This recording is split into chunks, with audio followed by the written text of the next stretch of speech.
Hello' everyone, আহকচোন আমি আজি ক'লা চাউলৰ পায়স বনাওঁ। প্ৰথমতে নাৰিকলটো ওপৰ ক'লাবোৰ আঁতৰাই ল'লোঁ। ৰাতিপুৱাতে চাউলটো মোৰ তিয়াই থোৱা আছিলে, এতিয়া মই ভালকৈ ধুই লৈছোঁ। এনেদৰে ধোৱাৰ পাছত গাখীৰ মই গেছত উঠাই থৈছোঁ। তাৰপিছত এনেদৰে নাৰিকলটো কুটি ল'লোঁ। মিক্সিত দিম এতিয়া। মিক্সিত এয়া দিলোঁ, হৈ গ'ল। এতিয়া মিহি হৈ যোৱা নাৰিকলবিলাক ছোৱালী অকণমান লৈছেই খাবলৈ। গাখীৰটো এইফালে উতলিছে। মই গাখীৰত তেজপাত, লং, ইলাচি, কাজু বাদাম এইবিলাক মই আগতীয়াকৈ দি থৈছোঁ। এতিয়া নাৰিকল ৰুকাটো দিম। ভালকৈ মিক্স হোৱালৈকে এনেকৈ নাৰিকল ৰুকাটো দি অলপ ধুনীয়াকৈ লৰাই দিম। এনেকৈ লৰাই অলপ। তাৰপাছত এতিয়া ক'লা চাউলটো ধুনীয়াকৈ এনেদৰে দিলোঁ। ধুনীয়াকৈ ক'লা চাউলটো দিয়াৰ পাছত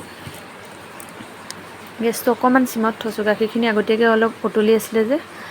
তাৰপিছত এনেদৰে দিয়াৰ পিছত ভালকৈ লৰাই দিম। এনেকৈ লৰাই অলপ লৰাই লৈ এইটো চাউলৰ অকণমান চিটি এটা মৰাই দিব পাৰি আৰু। এতিয়া মই চিটি এটা মৰাই দিম। তাৰপিছত এইফালে হৈ গ'ল চিটি পিংকি হৈ পৰিছে গোটেইখন। এতিয়া ধুনীয়াকৈ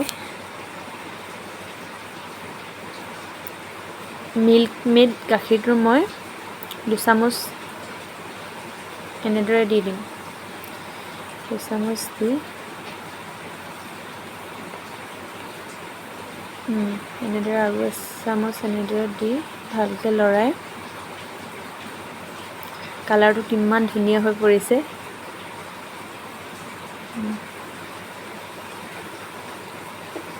দেখিলেই খাওঁ লাগি যোৱা টেষ্টি। মই এনেদৰে ভালকৈ লৰাই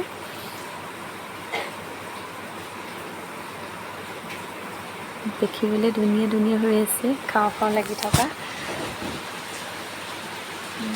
মই চেনি নিদিয়াকৈ অকণমান খুৰালে থৈ ল'ব লৈছোঁ। খুৰাই চেনি নাখায়। ইফালে ছোৱালী মোৰ কাষতে, তাইও মোক লাগে কৈ আছে। মই চেনি দি গেছটো অকণমান চিমত থৈ লৈছোঁ। ভালকৈ চেনিকণ মিক্স যোৱালে অকণমান গেছটো দি লৈছোঁ। তাৰপিছত ভালদৰে লৰাই এনেদৰে লৰাই আছোঁ। অলপ সময় লৰাই চেনিটো মিক্স হোৱাৰ পিছত অকণমান পনীয়া হৈ থাকোঁতে গেছটো অফ কৰি দিছোঁ আৰু এতিয়া। বেছি টান হ'লে পায়সটো বেয়া হ'ব যে। তাৰপিছত ছোৱালীলৈ এয়া প্ৰথম তাইলৈকে দিছোঁ। তাই অলপ বেলেগ দেখিছে, ক'লা দেখি খাওঁ কৈ আছে, কি বুজি পোৱা নাই।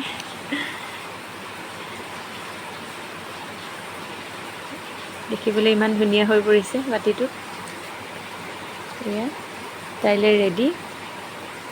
আপোনালোকেও এনেদৰে বনাই চাবচোন এদিন। বহুত কম সময়তে এনেদৰে ক'লা চাউলৰ পায়স তৈয়াৰ কৰিব পাৰি। মই সাধাৰণকৈ কৰিছোঁ আৰু অলপ ইয়াত